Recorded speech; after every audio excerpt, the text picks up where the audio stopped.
Seperti yang telah diceritakan di episode sebelumnya, bahwa Sudawirat akhirnya belajar ilmu halimunan untuk persiapan mengalahkan Prabu Anglingdarma. Akhirnya, Sudawirat pun berhasil mempelajari ilmu tersebut dengan sempurna dari Abicaraka, seorang ahli sihir yang mempunyai dendam pada Prabu Anglingdarma. Bahkan Sudawirat pun mampu menggabungkan dua ilmu menjadi ilmu Halimun Rengka Gunung yang akan menjadi ajian pamungkas yang sangat berbahaya bagi musuhnya. Mereka semua pun bersiap untuk melakukan penyerangan ke Malwapati dengan bekal ilmu yang lebih dahsyat dari sebelumnya. Ramai-ramai akan merencah-rencah Raja Malwapati itu.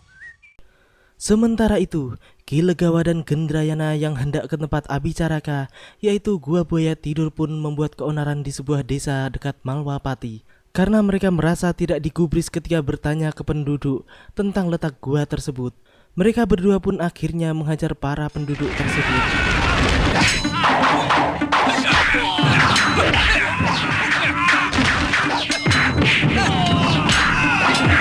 Namun tiba-tiba datang dua orang pendekar wanita sakti yang langsung terjun ke arena pertarungan.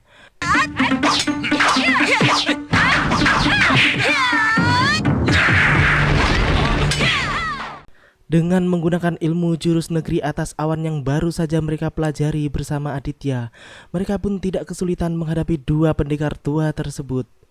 Bahkan Ki Legawa pun merasa heran ilmu apa yang digunakan oleh kedua gadis sakti tersebut.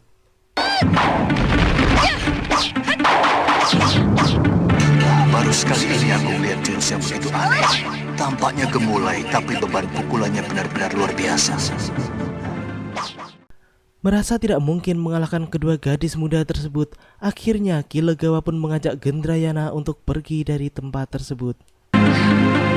Gendrayana, tinggalkan gadis itu. Kita harus segera menemui Durgandini. Kedua gadis itu pun akhirnya memutuskan untuk menyusul kakaknya Aditya ke Malwapati karena mereka merasa akan sangat sulit mengalahkan Abicaraka apabila kedua manusia tua tersebut bergabung dengannya. Kalau mereka bergabung, kita berdua tidak ada arti apa-apa. Arah negeri Malwapati kemana? Nini mesti ke arah utara-barat. Ke sana. Akhirnya, Ki Legawa dan Gendrayana pun sampai di Gua Buaya Tidur dan langsung bertemu kelompok Durgandini. Mereka ingin bergabung untuk segera menghancurkan Anglingdarma dan para pengikutnya. Lebih baik kita selalu bersama, Nyai. Kelihatannya kita harus membantu Sudawirat untuk menghadapi Senopati dan Tumenggung Malwapati itu, terutama Batik Madri. Saya ingin sekali menghabisi Prabu Anglingdarma dengan tangan saya sendiri. Sementara itu di Kedaton Malwapati, Anglingdarma pun sedang memperdalam ajian halimunannya guna persiapan untuk menghadapi Durgandini, Sudawirat serta antek-anteknya.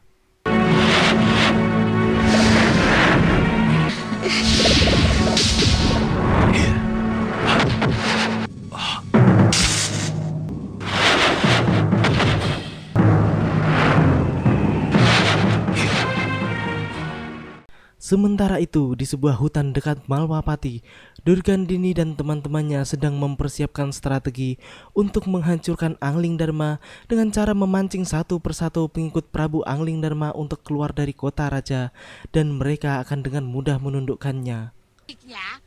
Kita pancing orang-orang sakti Malwapati itu keluar dari kota raja. Sudawirat dengan berapi-api pun tidak sabar ingin segera berhadapan lagi dengan Prabu Anglingdarma. Aku sendiri yang langsung menantang Anglingdarma dan Batik Madrim seperti dulu. Aku yakin, kali ini Anglingdarma akan bertekuk lutut dengan tubuh yang hancur. Keesokan harinya di kota Raja Malwapati, terlihat Aditya dan Kalyana Tantri sedang berjalan-jalan. Ternyata di tempat tersebut juga ada Gendrayana dan Abicaraka. Aditya yang baru saja bersenggolan dengan Gendrayana pun memperhatikan dengan saksama siapa kedua orang asing tersebut.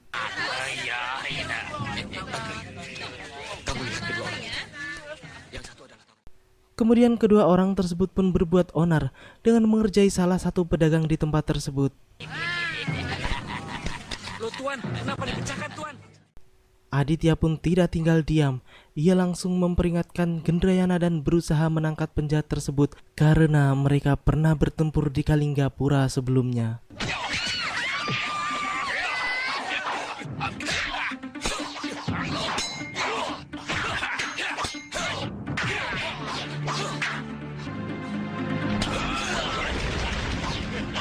Aditya pun lumayan kerepotan menghadapi ilmu Halimun Abicaraka, apalagi ditambah dengan serangan Gendrayana.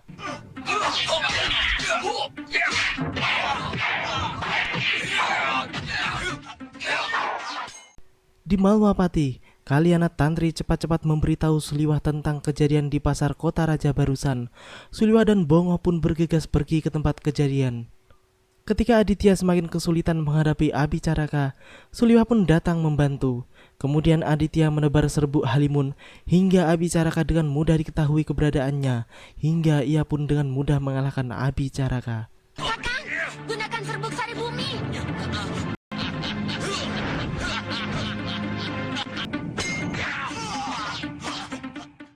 Kaliana Tantri pun tersenyum puas melihat Aditya sudah bisa menguasai keadaan.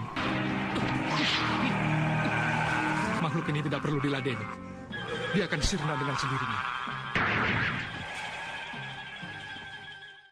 Senopati Darmawida yang baru saja sampai pun menanyakan kepada Suliwah tentang dua pengacau tersebut. Ia pun kemudian mengejar para pengacau tersebut sampai keluar kota Raja Malwapati. Ternyata sang senopati telah ditunggu oleh para pendekar tua di batas kota. Tidak ada pilihan lain, ia pun segera bertarung melawan para pendekar tua tersebut.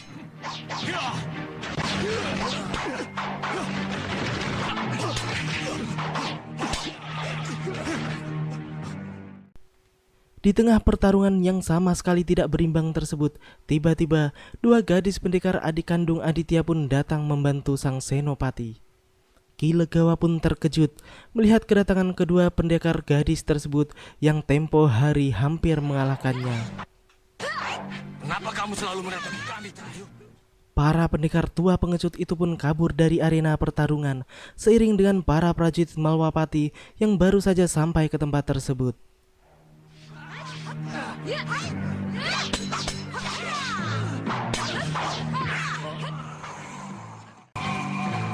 Abicaraka.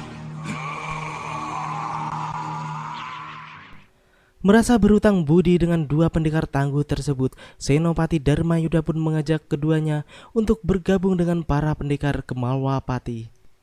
Kalian tidak keberatan kalau kuundang ke Malwapati?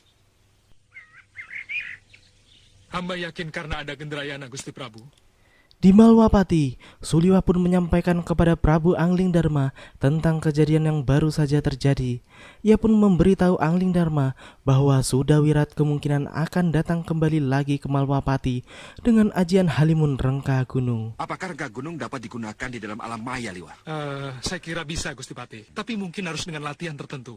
Kemudian Suliwah pun memberi kabar bahwa dirinya memiliki ajian langka, yaitu ajian Chandra Ditya Kembar yang mampu menghadapi ajian Rengka Gunung yang bisa membuat tubuhnya berubah menjadi banyak. Guru memberi hamba ilmu Chandra Ditya Kembar yang mampu membuat tubuh hamba menjadi banyak. Dan waktu itu berhasil mengecohnya. Batik Madrim pun sangat kagum pada Suliwah karena ia merasa bahwa ilmu langka tersebut sangat luar biasa dan mengira bahwa ilmu tersebut sudah tidak ada lagi di dunia persilatan. Ilmu itu sudah sangat langka. Chandra Ditya Kembar itu tidak bisa ditembus dengan pemusatan pikiran untuk menghilangkan kembaran palsu. Suliwah pun memberi kabar bahwa ia akan mengajarkan ilmu tersebut kepada Prabu Anglingdarma dan Patih Batik Madrim. Hamba masih mempunyai catatan mantramnya. Barangkali Gusti berdua berkenan menggunakannya. Tidak ada salahnya. Di tengah hutan persembunyiannya, Durgandini pun marah besar karena mendengar kegagalan yang baru saja dialami oleh rekan-rekannya. Mereka pasti sudah menyusun kekuatan lebih cermat lagi. Sudawirat pun sudah tidak sabar dan mengajak mereka semua menyerang Malwapati segera. Kepalang tanggung, Guru. Langsung saja kita serang ke daton itu. Durgandini pun mengakui bahwa Anglingdarma tidak mudah dikalahkan karena ketinggian ilmunya dan kecerdikannya di dalam pertarungan. Anglingdarma itu sangat cerdik dan ilmunya sangat banyak. Di Malwapati, Senopati Darmayuda pun memberi laporan bahwa benar dugaan Suliwah yang mengatakan mereka hanya dipancing untuk keluar Malwapati yang kemudian akan dibabat rame-rame di markas Durgandini dan teman-temannya. Rupanya kamu terluka, Tumenggung. Suliwah benar. Mereka memang sengaja memancing kita untuk keluar kota raja. Sang Senopati juga mengatakan bahwa beruntung ada dua pendekar cantik yang sudi untuk membantunya mengusir para pengacau tersebut. Ternyata mereka adalah adik kandung dari Aditya. Aditya pun menjelaskan kepada Prabu Anglingdarma tentang pertemuannya dengan kedua adiknya. Untung dua pendekar cantik ini menolong hamba, Gusti. Saya Chandrika Dewi, Gusti. Kami berdua, adik kandung Kakang Aditya. Anglingdarma pun teringat dengan Abicaraka, seorang tukang sihir yang pernah mengacau di Malwapati hingga banyak korban berjatuhan karena ilmu sihir dan halimun yang dimilikinya sangat hebat. Abicaraka, tukang sihir yang telah menebarkan teluh di daerah Malwapati ini. Waktu itu banyak sekali rakyat kita yang jadi korban. Sejak kejadian tersebut, Anglingdarma pun mulai mempelajari ajian halimun. Setelah menghadapi ilmu mereka itulah, aku mulai mempelajari ilmu halimun. Anglingdarma pun memberikan perintah kepada semua bawahannya untuk memperketat pengamanan di Malwapati karena ia yakin orang-orang jahat itu akan kembali menyerang Malwapati dengan kekuatan yang lebih dahsyat. Mulai sekarang, kita perketat penjagaan seluruh pintu masuk kota raja. Baik, Gusti. Malam itu, komplotan Durgandini dan Sudawirat secara diam-diam mulai mendekati kedaton Malwapati, tempat Anglingdarma berada. Demikianlah akhir dari episode ini. Apa yang akan terjadi di Malwapati selanjutnya? Nantikan kelanjutan kisahnya di episode yang akan datang. Terima kasih bagi teman-teman semua yang udah mau nonton. Jangan lupa subscribe dan share. Wassalamualaikum warahmatullahi wabarakatuh dan salam anak 90-an.